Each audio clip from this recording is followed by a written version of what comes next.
जहां भारत और ऑस्ट्रेलिया के बीच मुकाबला जारी है। तीसरे दिन भारत की खराब शुरुआत रही है। भारत ने खराब शुरुआत की है। ऑस्ट्रेलिया ने भारत के 3 विकेट गिरा दिए हैं, 3 विकेट झटके हैं। और ब्रिस्बेन के गाबा में ये तीसरा मुकाबला खेला जा रहा है। द गाबा, ये स्टेडियम, ये मैदान जहां पर मुकाबला खेला जा रहा है। ये बड़ी खबर निकलकर सामने आई है। भारत की खराब शुरुआत हुई है और भारत के 3 विकेट तीसरे दिन गिर गए हैं। तो शुरुआत में ही भारत के 3 विकेट गिर गए हैं। 26 पर 3 का ये स्कोर और भारत के 3 विकेट जो है वो गिर गए हैं। ये बड़ी खबर जो है निकलकर सामने आई है। और भारत ने खराब शुरुआत जो है तीसरे टेस्ट मुकाबले में की है। तीसरे दिन का ये मुकाबला है। भारत की खराब शुरुआत देखने को मिली है। ये बड़ी खबर। ऑस्ट्रेलिया ने भारत के 3 विकेट जो है वो गिरा दिए हैं। इस बीच हमारे स्पोर्ट्स एडिटर मनोज जोशी जी जुड़ गए हैं हमारे साथ। सीधे उनका रुख करेंगे। मनोज जी, आपका रुख करूंगा मैं। तीसरे दिन का खेल, भारत के 3 विकेट डाउन। बहुत ही निराशाजनक शुरुआत, ऐसी शुरुआत जिसकी आपने कल्पना भी नहीं की होगी, क्योंकि जो शीर्ष क्रम है जब वो चलता है तभी आप जीतते हैं। और आप जैसे आपने पर्थ में देखा, एक अच्छी ओपनिंग भागीदारी भारत की तरफ से हुई थी यशस्वी और केएल राहुल के बीच में, लेकिन यहाँ तो टिकना ही बड़ा मुश्किल हो गया है। अब आप देखें तो कोई ऐसी गेंदें नहीं थी कि अनप्लेबल हों। आप अपनी गलतियों से आउट हो रहे हैं। गेंद जिस तरह से आ रही है, जब बड़े 5वें और 6ठे स्टंप की गेंद है, उसको बड़े आराम से आप लीव कर सकते हैं, छोड़ सकते हैं। और मैं तो ये कहूंगा कि अगर आप क्रीज पर समय बिताएंगे तभी आप कुछ रन बनाएंगे। जब क्रीज पर टिकेंगे ही नहीं आप और 5वें 6ठे स्टंप की गेंद को शरीर से दूर खेलेंगे तो फिर तो आप बेसिक से दूर हट रहे हैं। और जितना बेसिक से दूर हटेंगे उतना मैच भी आपसे दूर हटेगा। और मैं समझता हूं कि यही गलती विराट कोहली की हुई, जो लगातार जो ये नहीं समझ पा रहे हैं कि गेंद को जो है छोड़ना है या खेलना है, और उस पर वो आउट हो रहे हैं शरीर से दूर खेलकर। और इसी तरीके से शुभमन गिल आउट हुए, हेजलवुड ने उनका विकेट चटकाया विराट का। और यहां अगर मैं देखूं तो यशस्वी जायसवाल जो प्रैक्टिस के दौरान भी फ्लिक शॉट्स का बहुत लगातार अभ्यास कर रहे थे और उसी फ्लिक शॉट पर वो फंसे और उनको परिवर्तन के तौर पर मिडल एंड लेग स्टंप की गेंद थी और वहां पर वो गच्चा खा गए और उस पर फ्लिक करने गए और लपक लिए गए। जी मनोज जी, जिस तरीके से ये अभी स्कोर देखने को मिल रहा है, भारत के 3 विकेट गिर चुके हैं। अगर यहाँ पर देखा जाए तो जो बड़े प्लेयर्स हैं जिनसे उम्मीद की जा रही थी कि इस मुकाबले में वो ऑस्ट्रेलिया को टक्कर दे सकते हैं, यानी कि उन खिलाड़ियों की बदौलत भारतीय टीम ऑस्ट्रेलिया को टक्कर दे सकती है। यशस्वी जायसवाल, शुभमन गिल, विराट कोहली, ये तीनों बड़े प्लेयर पवेलियन लौट गए। जी हाँ, बिल्कुल यही सबसे बड़ी परेशानी का सबब है कि आपके सामने पहाड़ नुमा स्कोर है और उसके बावजूद आप जिस तरह से अपनी बुनियादी गलतियों से आउट हो रहे हैं। ना तो पिच में कुछ ऐसा था कि पिच से गेंद जो है कुछ ज़्यादा राइज की हो या पिच से आपको परेशानी हुई हो, या फिर गेंद कुछ इतनी खतरनाक हो कि अनप्लेबल हो गई हो। तीनों डिसमिसल अगर आप देखेंगे तो बल्लेबाज की गलती की वजह से वो आउट हुए हैं। विकेट टेकिंग बॉल नहीं थी। अगर आप इस तरह से हमारा टॉप ऑर्डर खेलेगा तो फिर बाद के बल्लेबाजों के लिए सिवाय डिफेंस के बहुत मुश्किल होगा। और डिफेंस यहां पर करना खतरे से खाली नहीं है। अगर आप उनकी गेंदबाजी देखें और अपनी गेंदबाजी देखें तो वो देखिए कितना बेसिक फर्क है कि वो डिसिप्लिन्ड लाइन एंड लेंथ पर गेंदबाजी करते हैं। अगर पैट कमिंस को जिम्मेदारी सौंपी गई है बाउंसर्स की, अगर आगे गेंद कराने की जिम्मेदारी मिचेल स्टार्क को सौंपी गई है और फिर कमिंस और फिर हेजलवुड जो है वो परिवर्तन के तौर पर वो जरा सीम गेंदबाजी ज्यादा करते हैं, लेकिन आज वो सीम की जगह पर स्विंग गेंदबाजी करते हुए दिखे बीच बीच में। और जो अगर आप मिचेल स्टार्क को देखें, वो जो कि बाउंसर नहीं करते हैं, वो भी आगे खिलाते खिलाते जो है बल्लेबाज बैकफुट पर जाए, इसलिए वो शॉट पे डिलीवरीज भी कर रहे हैं। इसी तरीके से हेजलवुड जो सीम बॉलिंग करते हैं वो स्विंग बॉलिंग करते हुए बीच में दिखाई दिए। तो ये जो बदलाव होता है तो वो बल्लेबाज के लिए बड़ा परेशानी का सबब होता है। बल्लेबाज बहुत असमंजस में पड़ जाता है कि वो गेंद जो है, इनकी तो फुलर लेंथ की गेंदें आती हैं, अचानक बाउंसर कैसे आ गई। तो वो मैं समझता हूं भारत को भी वो चीज इजाद करनी चाहिए, क्योंकि हमारे यहां देखें तो बुमराह अकेले पड़ते हुए दिखे हैं पूरे मैच में। जी बिल्कुल।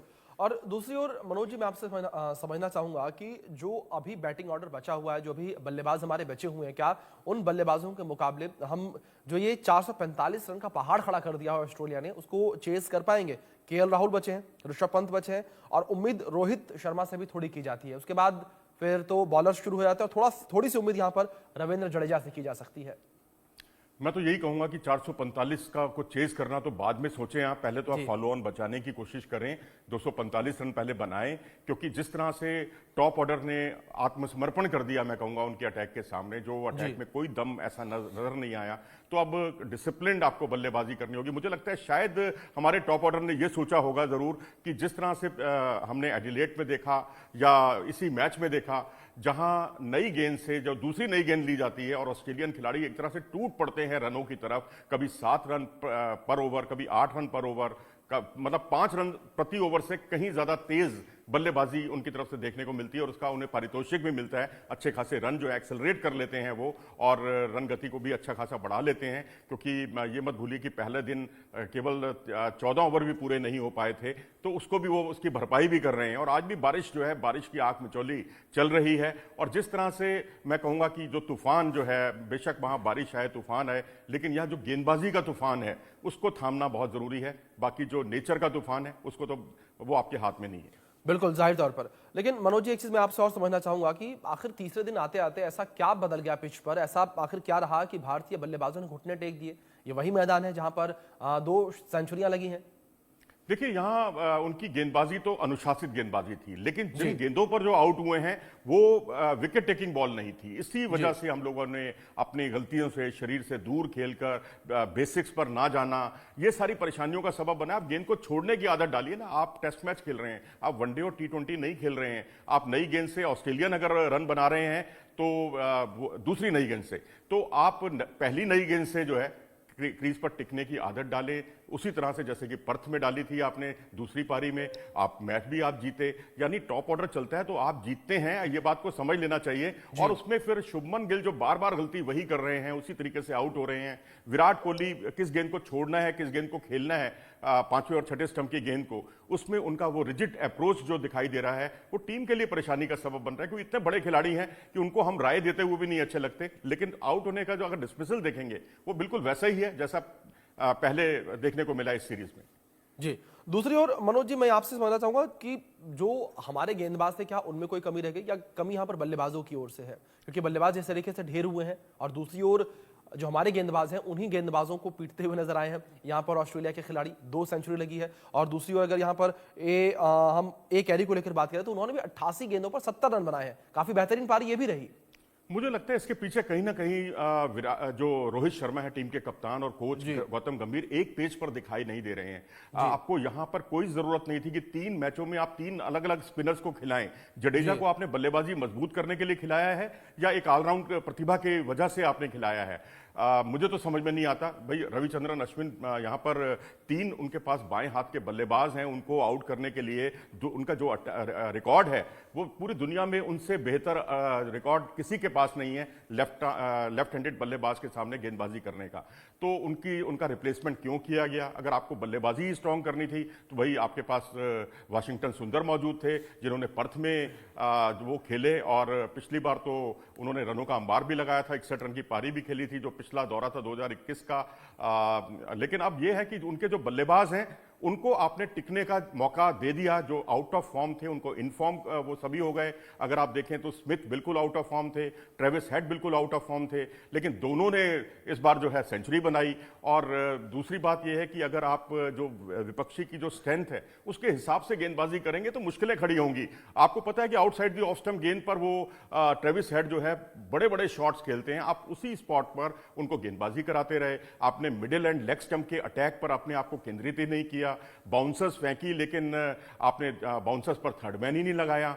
तो ये मूलभूत गलतियां हुई हैं भारत से। मैं समझता हूं कि जब जब कोई कप्तान बहुत अच्छी बल्लेबाजी नहीं कर पाता तो उसका रिफ्लेक्शन जो है उसकी कप्तानी में भी दिखाई देता है। वो रोहित शर्मा की तरफ से देखने को मिला कि यदि सिराज बाउंसर कर रहे हैं ट्रेविस हेड को तो वहां थर्ड मैन ही नहीं है, और वो अपर कट कर रहे हैं, वो भी गेंद को पूरा नहीं घुमा रहे हैं, अपर कट करके गेंद को बस दिशा दे रहे हैं और गेंद सीमा रेखा के पार जा रही है। तो मुझे लगता है ये मूलभूत गलतियां जो ये प्लानिंग की कमी है ये भारत के लिए परेशानी का सबब बनी है, गेंदबाजों के लिए। और दूसरी बात मैं आपको शॉर्ट में और मैं एक और बताना चाहूंगा कि जसप्रीत बुमराह जिस तरह से अकेले पड़ते हुए दिखाई दिए, हालांकि मैं ये नहीं कहूंगा कि सिराज और आकाशदीप ने बॉलिंग अच्छी नहीं की, दोनों ने बहुत अच्छी बॉलिंग की है, लेकिन वो विकेट टेकिंग जो एबिलिटी होती है उसकी कमी दिखाई दी। अब आकाशदीप विकेट पर जो है ज्यादा हिट करते हैं गेंद को, लेकिन यहां आउटसाइड दी ऑफ स्टंप गेंदबाजी करते रहे और जो बल्लेबाज थे वो उसको गेंद को छोड़ते गए, इसलिए वो इकोनॉमिकल भी साबित हुए।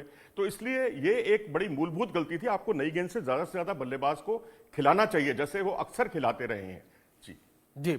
और दूसरी ओर सर, जिस तरीके से आपने जिक्र भी किया, आप यहां पर गंभीर को लेकर और साथ ही साथ रोहित शर्मा को लेकर, क्या यहाँ पर टीम में जो बार बार ये परिवर्तन किया जा रहा है, जिस तरीके से आपने कहा 3 मुकाबलों में 3 स्पिनर्स के साथ यहाँ पर ये एक तरीके से कह सकते हैं कि चेंजेस जो हैं वो देखने को मिले, उसका नतीजा रहा कि हम इस स्थिति में पहुंच चुके हैं कि हमारे जो है 3 विकेट गिर चुके हैं शुरुआत में ही, और ये उम्मीद अब लगाई जा रही है कि भारतीय टीम में मुकाबला हार जाएगी।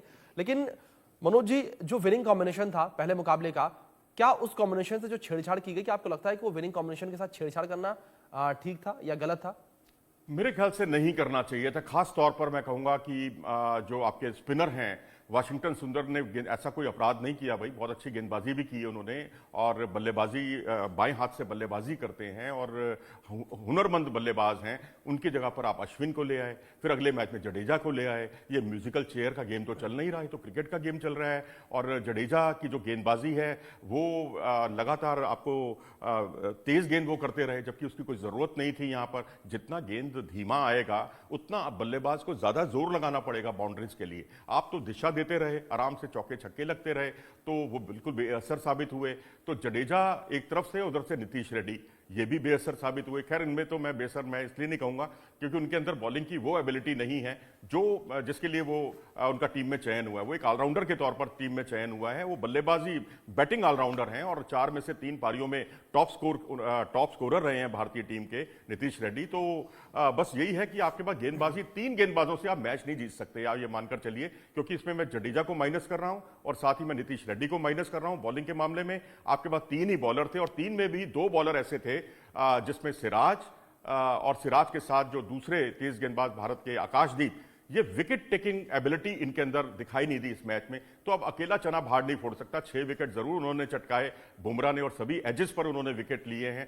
तो ये इस विकेट की डिमांड थी, उसके हिसाब से उन्होंने गेंदबाजी की। भाई इस तरह की गेंदबाजी तो आकाशदीप भी कर सकते थे, सिराज भी कर सकते थे, तो वो एक कमी जरूर दिखी है। जी मनोज जी, दूसरी ओर सोशल मीडिया पर कई सारी बातें भी निकलकर सामने आ रही थी। जिस तरीके से हम जब चर्चा करते हैं तो सोशल मीडिया को लेकर भी जरूर बात करते हैं, क्योंकि सोशल मीडिया पर कई सारे सवाल उठते नजर आते हैं। सोशल मीडिया पर लगातार ये कहा जा रहा था कि जो चेंजेस देखने को मिले, चेंजेस को लेकर बात कर रहा हूं मैं, कि जो चेंजेस ये टीम में देखने को मिल रहे हैं बार बार, ये चेंजेस चैंपियंस ट्रॉफी को लेकर देखने को मिल रहे हैं। गौतम गंभीर, रोहित शर्मा चैंपियंस ट्रॉफी में जाने से पहले जो बॉलर्स हैं उन्हें परख लेना चाहते हैं और एक विनिंग कॉम्बिनेशन ऐसा सेट करना चाहते हैं कि जब चैंपियंस ट्रॉफी में जाएं तो वहां पर उनकी एक मजबूत टीम नजर आए।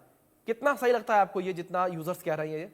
देखिए, मैं तो इससे बिल्कुल भी इत्तेफाक नहीं रखता, क्योंकि चैंपियंस ट्रॉफी में अभी बहुत वक्त है और यहां तो बॉर्डर गावस्कर ट्रॉफी जो है आपके लिए मुसीबत साबित हो रही है, क्योंकि यहां अगर आप जीतेंगे तभी आप WTC के फाइनल में पहुंचेंगे। अब आप आखिरी पड़ाव पर पहुंच गए हैं। अभी ऑस्ट्रेलिया तो चलो यहां अगर कोई अपराध भी करता है यानी गलती भी करता है तो भी उसके पास श्रीलंका के खिलाफ अभी सीरीज बची हुई है। आपके पास तो कोई सीरीज भी नहीं बची हुई। आपके पास तो ले देकर यही जो मैच हैं जो सीरीज के हैं वही बचे हुए हैं। आखिरी पड़ाव है, उसमें प्रयोग करना कोई मतलब नहीं है। अपनी स्ट्रेंथ के हिसाब से खेलिए। चलिए, मैं मानता हूं कि हर्षित राणा की जगह आकाशदीप को लाना एक समझदारी वाला फैसला था, क्योंकि हर्षित राणा वैसा परफॉर्म नहीं कर पाए जैसा कि वो उन्होंने पहले पर्थ में किया था। पर्थ की खासकर पहली पारी में किया था, लेकिन दूसरी पारी में वो दूसरे मैच में एडिलेड में उन्होंने बहुत निराश किया। वहां आकाशदीप को लाए क्योंकि आकाशदीप का हालिया फॉर्म बहुत अच्छा है, नई गेंद से के फनकार माने जाते हैं, तो वो बात समझ में आती है। लेकिन स्पिनर को लेकर जडेजा और तीनों मैचों में अलग अलग स्पिनर, इसका मतलब आपको स्पिनर पर, किसी भी स्पिनर पर भरोसा नहीं है। आपको अश्विन पर भरोसा नहीं है जो कि बाएं हाथ के बल्लेबाजों के सामने एक फनकार साबित हुए हैं। तो मुझे लगता है कि यहां त्रुटि हुई है, गलती हुई है बहुत बड़ी।